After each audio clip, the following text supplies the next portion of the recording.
Yes, Code Lab TV turabasuza cyane nitwa Confiance ndagarutse ngiye kugeza inkuru nyinshi cyane zitandukanye. Araciye imisi muri kuna bagenzi banje nkabangarutse nje kubageza bimwe mu bigezweho dukwiye gucikwa tuje kuvuga ku byamamare bigiye bitandukanye. Dufite The Ben aragaruka cyane ni byinshi muvugaho twakunze kubabwira ko afite igitaramo ari gutegura kuza gukorera mu Rwanda. Igitaramo kigaruka abantu benshi bamwiteguye ariko ari gahunda nyinshi cyane twavuga ko zigomba kuba zimugarura i Kigali. Igitaramo gusa hari n'ubukwe bwe twavuzeho tugomba kutubona byinshi muri no minsi bigenda bigaragaza ko iyo gahunda irahari y'ubwo bukwe cyane ko byinshi bihamya. Muri rusange tugenda tureba ese kuri Pamela bimeze bite ari kuvuga iki tugiye kuya tubigarukaho byose mu kanya.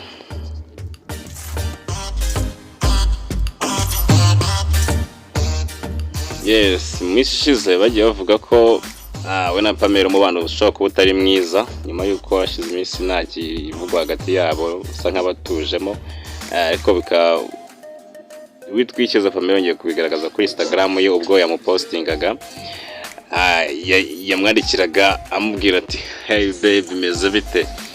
Bikari byabaye ni byiza cyane banongeye kubona ko hakiri ikintu gikomeye hakiri hagati yabo. Kwa tuvuga ko uretse igitaramo kigomba kuba kimugaruye i Kigali si ibyo gusa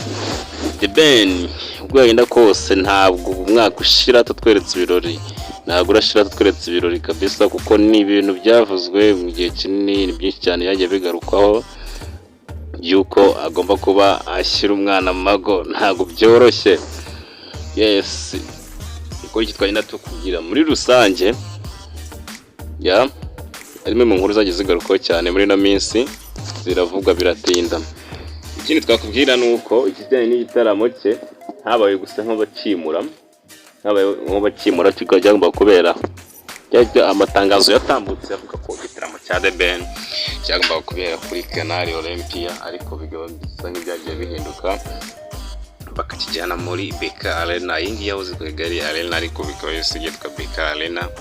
nyuma yuko igitaramo kigomba gukurikirana cya Kiss Daniel kuko nacyo kiri muri BK Arena. Ntawamenye niba ariyo mpamvu yenda baba baragendeyeho bagikura ibi muri cya The Ben bashaka kujyana hamwe nyine n'icya Kiss Daniel bizakurikirana ntabwo bizabera rimwe bizakurikirana.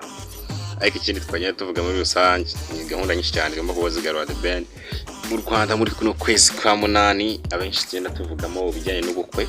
ariko akaba atari ubukwe gusa muri rusange n'ibi bitaramo inakuvuzwa cyane ko uyu mwaka agomba kurangira nyine wikiza Pamela mushyize mu mago mushyize mu rugo agomba kuba umugore we cyane. Nyuma y'aho abantu benshi bagiye bavuga amagambo bavuga ati The Ben ni kagafero n'ibyandi biraho bisanzwe byo kwirira abana ariko twavuga ko atari ko bimeze ko bano bari mu rukundo rukomeye cyane kandi badahwema guhora babigaragariza public ko ibintu barimo bakomeje kuba twakifuza twabwira ati bajiri batwereka ibirori byavuzwe kenshi bikaba bikenewe. Ikindi twagenda tukubwira turavuga kuri The Ben gusa ubwo twagenda tuvuga kuri tugaretse gato duhindiye ingingo twavuga ku ba Miss twavuga kuri banyampinga u Rwanda bari mu bihe byabo. Hano turakubwira witwa Kayumba Darina ndetse na Nishimwe Naomi. Uyu Nishimwe Naomi yabaye Miss Rwanda 2020 muri viziyo kabisa. Mu minsi turakomeje kugenda vugwa byinshi yabaye hit irayitinze cyane byo bikomeye. Nyuma yaho nawe ngo Kayumba Darina akaba ari igisonga cya kabiri cya Miss Rwanda 2022 Miss Rwanda uyu mwaka. Uyu Kayumba Darina sibyo gusa akaba amaze kugenda agenda akora ibintu byinshi yerekana itandukano ry'abandi basitari cyangwa y'abandi bakobwa ba Miss ubwo agenda arushaho kubaka izina rye anaribyaza umusaruro. Nyuma y'aho yafunguye YouTube channel si umuhanzi siki ashyiraho ufite kwibaza adashyiraho ibiki ushobora no kubagenda kuri YouTube nyine ukamureba ibyo agenda postinga akabashyiraho ibijyanye n'ubuzima bwe bwihariye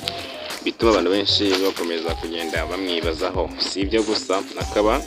byaratumye n'uwitwa Nishimwe Naomi nawe abitekerezaho agasanga ari ikintu kizakwe kuba amwigiraho kuko uyu mukobwa nawe ni umusitari cyane abantu benshi baramukunda ariko muri no minsi barareba ko batitse izimana ubwo bavuga baririmba wowe bikumariye iki kwigaza umusaruro nta kindi cyo gukora nyine nta kindi agomba gukora usibye kuba yagenda agiye ibikorwa bimwe na bimwe akora agendeye ku izina rye turetse kuba nawe agiye kuba afungura ashyira hanze YouTube channel y'abantu bagomba kuyamukurikiranaho ibikorwa bye runaka nako akaba yarabitangiye kugenda agira byinshi agenda ashyiraho kugira ngo yagaragaje ubwo yaratembereye nyine bagiye muri visite we n'umugabo we uyu musore w'umunyatiopiya Mike Tesfaye bakundanye muri no minsi bigenda bagaragaza iby'umubano wabo bikaba ari ibintu byiza bikomeza gutuma bakurikirana bakabona bakomeza kwinjiza bitewe n'iryo zina ryabo sibyo gusa witwa Nishimwe Naomi n'ubundi busanzwe asanzwe afite ibikorwa yakoraga akaba afite inzu yitwa Zori itunganya imideri imyenda igezweho cyane iyi nzu mu minsi yashize yanasuwe na First Lady Madame Perezida wa Repubulika y'u Rwanda Jeannette Kagame agenda amushimira muri rusange umukobwa witeje imbere muri rusange umukobwa mu Rwanda ukomeje kugenda bagaragaza itandukaniro mu kwiteza imbere bigiye bitandukanye cyane bakora ibikorwa bya business zigize komakomeye cyane cyane nyine turi kuri bano public figures amisi n'abandi muri rusange kuri iki tugenda tukubwiye kuri Kayumba Darina ndetse n'Ishimwe Naomi bagiye kuba bashaka kugenda bagaragaza ubuzima bwabo kuri ku YouTube channel yabo anagenda nakurikiranwa n'abantu bagiye batandukanye tukanakubwiye kuri The Ben ugomba kubaza i Kigali gutamba abanyarwanda kandi yuko igitaramo cye kimuriwe cyagiye kigiye kuzabera muri Bekarne kitagomba kubera kuri Canal Olympia pinahura cyane igitaramo cya Kiss Daniel sinibyo gusa hanavuga ibijyanye n'ubukwe bwe bugomba kuba buba nyine muri rusange abantu bagenda gususpecting ariko twese twatekereza ko uyu mwaka ugomba kumusigana wari umuntu w'umupapa yes njye nitwa Confiance ndabashimiye komeza kuri cyane Code Laba TV turakura cyane stay touch